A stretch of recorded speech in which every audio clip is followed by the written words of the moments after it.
Earlier this year, I released a video about the history of ancient Egypt, specifically about the origins of ancient Egypt as a single unified kingdom, whereas previously it was a series of several independent city-states. But I decided to tell that story from a somewhat unorthodox perspective. And if you knew nothing about the theory of the bicameral mind, it may have seemed like I was suggesting that the god Horus was literally responsible for the unification of Egypt, which seems completely crazy. But if you are familiar with the theory of the bicameral mind, and depending on your own perspectives about it, this is actually entirely plausible, although it does require a kind of frame shift in mind.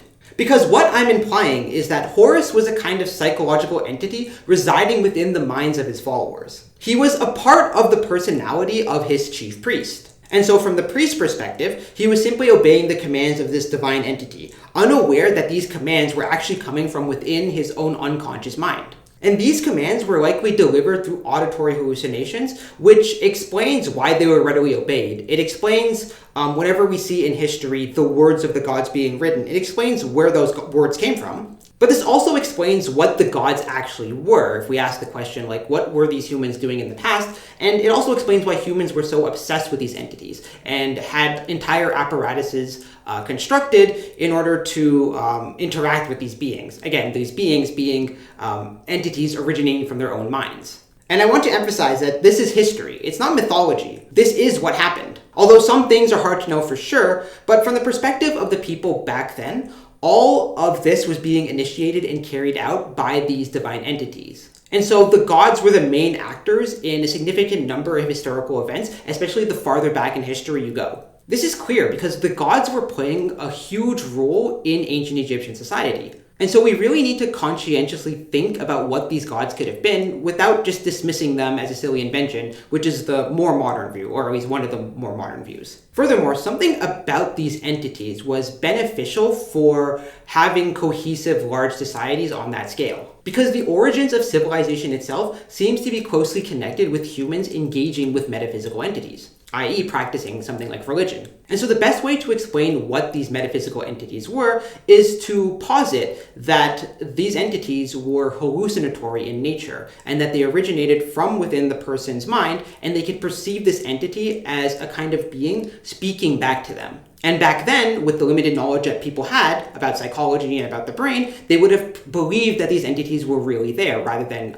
something coming from their mind. If this is all new to you, I recommend looking at my channel to get a better sense of what this theory is and as well as the evidence for it. In case you're not convinced, there's a lot that I'm skimming over right now. But whenever I talk about the bicameral mind, I explain its psychology and some of the historical evidence for its existence, but I realized recently that if so much of human history has been influenced by the gods, it should be possible to trace history and understand which gods were most influential at what points in history, what events they precipitated, as well as understand their involvement in important historical events. And so in that video, which was published, I think, in January or February of this year, I explained how Horus started out as a local god of the city of Nekhen. And from there, he began to form alliances with other gods and then conquer all of Egypt. He did so by commanding his followers and thereby spreading the worship of himself to more lands and gaining more worshippers. And people felt compelled to obey these voices because if you were in their position with their level of knowledge, wouldn't you? Especially if they seem to be coming from these all-powerful entities. Now, a normal historian, using their modern conscious perspective in order to sift through the historical record, would say that it was actually these particular kings, for example, King Narmer, who was a priest of Horus and a follower of Horus.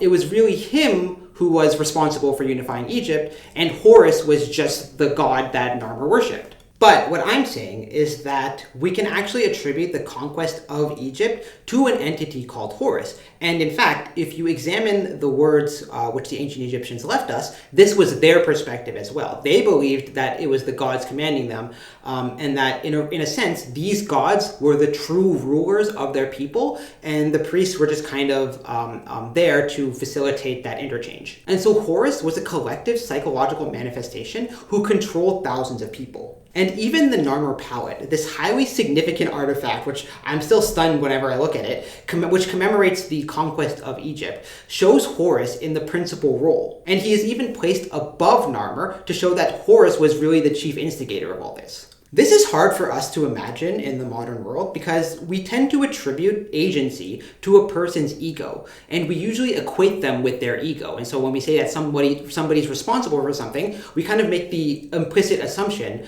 that it's their ego or their sense of self that is responsible for acting. But this was not the case back then. Agency occurred through the orders of gods like Horus, who told their followers what to do. This is very clear when we can find the written orders of Horus to the pharaohs, sometimes on the walls of temples. And I think that the best way to account for this phenomenon of these seeming divine entities speaking to people is to posit that the gods were hallucinations, and so existed within the minds of the ancient Egyptians. Just as your own ego is a kind of psychological entity within your own mind, despite that not being the entire person, and despite the nature of the ego being very flimsy. Because your ego is a kind of narrative construction that you make, and then it kind of tells you what to do. So in a similar way, back then, a different kind of psychological entity existed within their minds, and they believed that it was a real entity, and this entity could interact with them.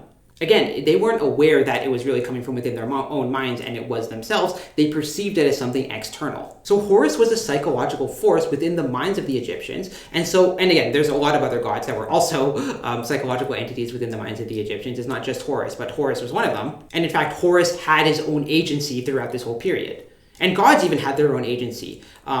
Different gods would have been competing against Horus for the position of totally dominating all of Egypt. But if I go back to that fact that it might make more sense to attribute all of this to those individual people because it's really their bodies doing all the work, well, that's definitely the case. But collective psychological entities that only really exist in the mind do have significant influence upon the world. The idea of a nation is kind of similar because it's this idea that a group of people has about borders and about who they are as a collective identity, and so that establishes the idea of their nation. And this idea can be a kind of collective entity. A nation is responsible for doing things. And so it really is just a frame shift of thinking about the fact that psychological entities, even if they're not, strictly speaking real or strictly speaking correspond to the tangible world, are influential in the world. And again, this readily and very easily explains what religion was in the past, at least for a large chunk of human history, until it transformed into something else. And there are many ways to understand this. For example, imagine somebody with multiple personality disorder who has two distinct people in their minds. Let's call one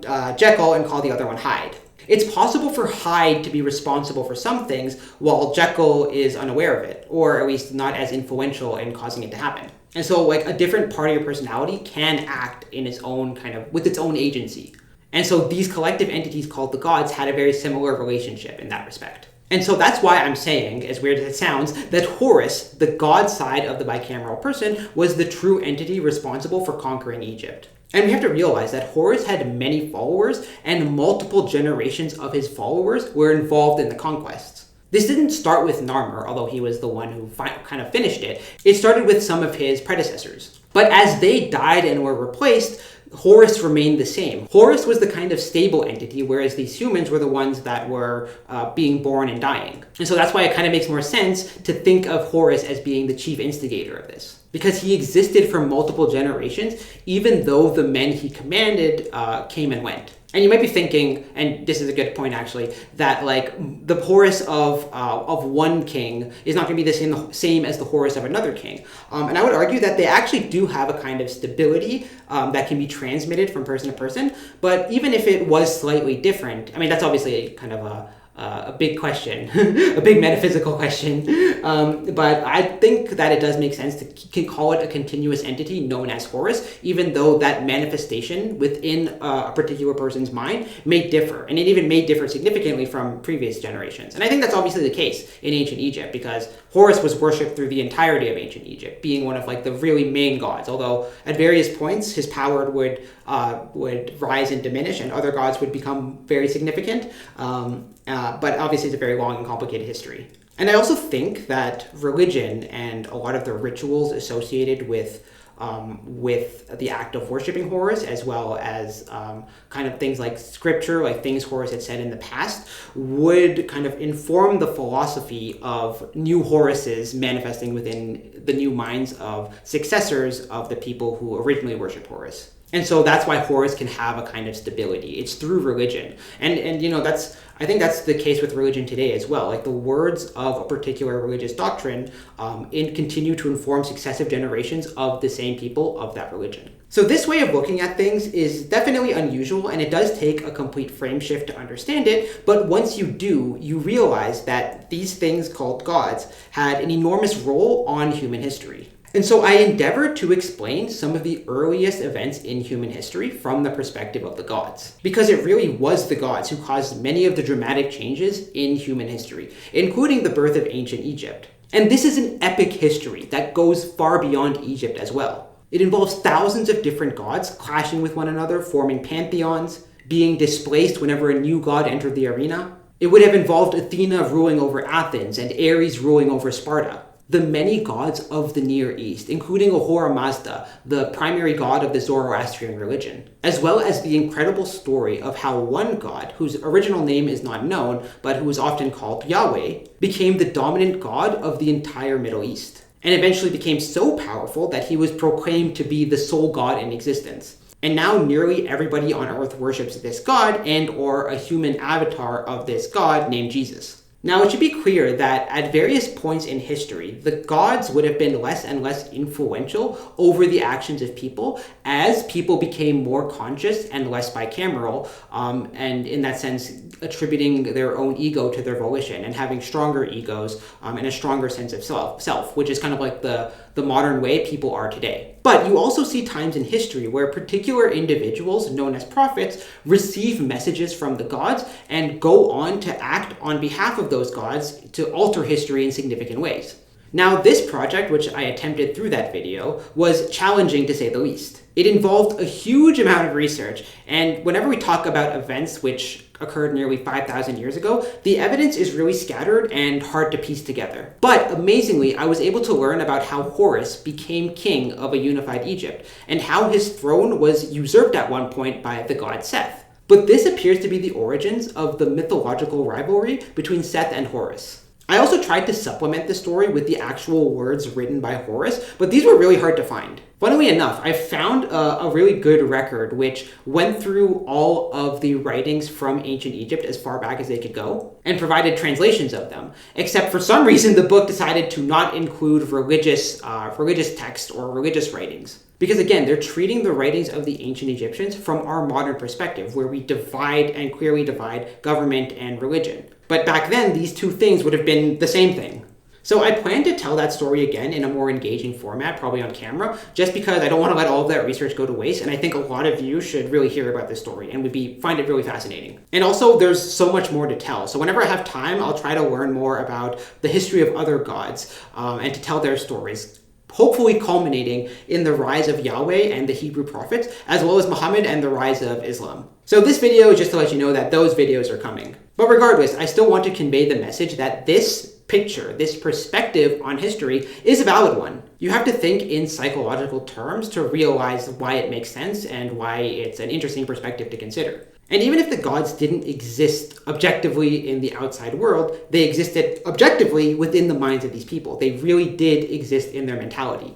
And it was from this internal realm within their own minds that they caused humans to go from mere animals to something more. Anyways, that's all I have to say. Have a good day, and may good luck always come your way.